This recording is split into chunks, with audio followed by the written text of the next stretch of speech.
thy will, thy soul. These are all the means thou hast to carve thy path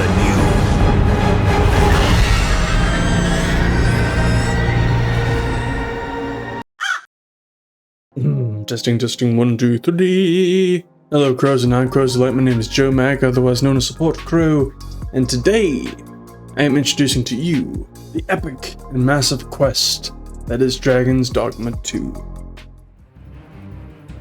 Well, I'm glad you asked. Dragon's Dogma 2 is a AAA open-world action-adventure RPG set in the world of... Actually, I don't think they've really gotten that far. Here you are, the Arisen, a person whose heart has been taken by the dragon, a harbinger of death and destruction. It is your duty, your destiny, your fate to fight this dragon and defeat it, possibly saving the world and maybe even reclaiming your heart in the process. Now, this game isn't as bad as Dark Souls or Bloodborne, but you will be traversing a large landscape, battling tough opponents, and engaging in truly epic boss fights.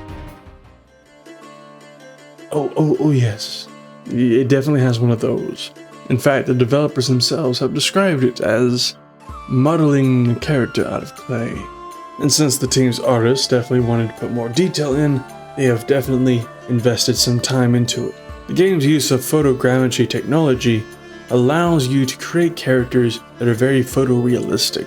Now, you could choose just a bunch of presets and go about your day, or you can get your hands, elbows, and knees dirty, getting really up in there in the details. Creator includes numerous body sliders that allow you to change your height and your width and your weight, which actually plays a role in how your character moves around and interacts with the world. Furthermore, you not only get to play around with how your character looks, you get to go back into the character creator again for a second time to choose the look of your pawn.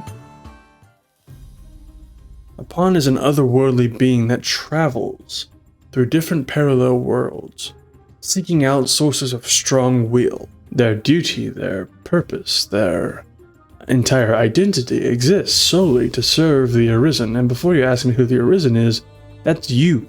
As the Arisen, you have the wonderful pleasure of having your heart ripped out and eaten by a dragon. But don't freak out, you're alive, it's okay. You know, you're up and running around and fully healed.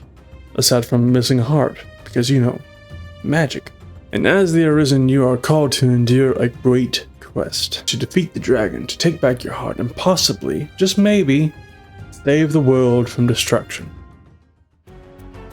Yes, there is definitely loads of exploration. In fact, the devs have said that this map is actually 4 times the size of the original game. Now, if you feel a bit overwhelmed, don't worry. If this game is anything like the first one, then you probably won't have to visit much of any of it, to be honest. Which sounds kind of counterintuitive for a video game, right? You kind of want players to be engaged with your game.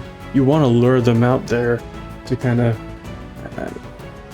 dig into the content that you've made, right? And I will say that's one of the things that Dragon's Dogma really excels at least the first game. There's not a lot of hand-holding. If you want to go out and explore and discover cool things, then you are going to have to go out and explore and discover cool things. There isn't going to be a map marker out there to help you out. In fact, according to the devs for Dragon's Dogma 2, there is an entire area and a whole boss that is kind of out on its own, that is completely optional. Now, if you're looking for a game that excels at providing you with a lot of choice and dishing out consequences because of that, you know, if you're looking for a game with a lot of permutations in that regard, then you need to go play Mass Effect or Dragon Age or Baldur's Gate 3. While there is a significant ton of RPG elements in Dragon's Dogma 2, it is definitely a game that's about exploration and defeating really big things. That is kind of my one criticism of the first game. Like, you, as a main character, you are just kind of there for the ride, narratively speaking. You're more or less an errand boy running around and doing things for other people, but hey, the things that they got you doing is pretty epic though. As much as I would love it to be, this is not a game that is centered around choice and consequence. No, you do not need to play the first game to understand what's going on in this game. I mean, the game is a sequel, but narratively speaking, it's not a direct sequel. It is a retelling of the same story. Kind of like in the way that, you know, the tale of Merlin and King Arthur has been retold and changed and molded with the times over and over again. So no, you do not need to play the first game to understand what's going on in Dragon's Dogma 2. I mean, you make your own decisions. But yes, most of you watching this are probably a fan of Hogwarts Legacy. This is like Hogwarts Legacy on crack. You know, you get to create your own character, you get to explore a large world or whatever. I'm sorry to the devs of Hogwarts Legacy, but I imagine that there's going to be a lot more choice and consequence in Dragon's Dogma 2 than we probably got for all of Hogwarts Legacy.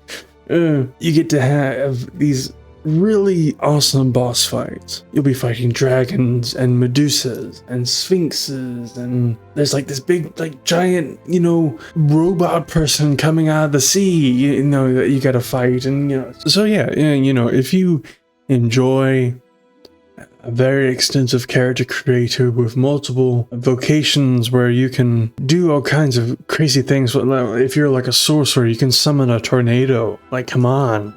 If you enjoy earning that sense of accomplishment from a video game, you know, actually putting some work into it, like actually preparing for something and it really paying off, if you enjoy that, then this is the game for you. So yeah, if you enjoy creating your own character, if you enjoy epic boss battles, if you enjoy exploring a beautiful and treacherous world, and if you enjoy a decent story that kind of wraps it all together, then yeah, you should definitely play Dragon's Dogma 2. That is most unfortunate, but it doth not release thee from thy fate.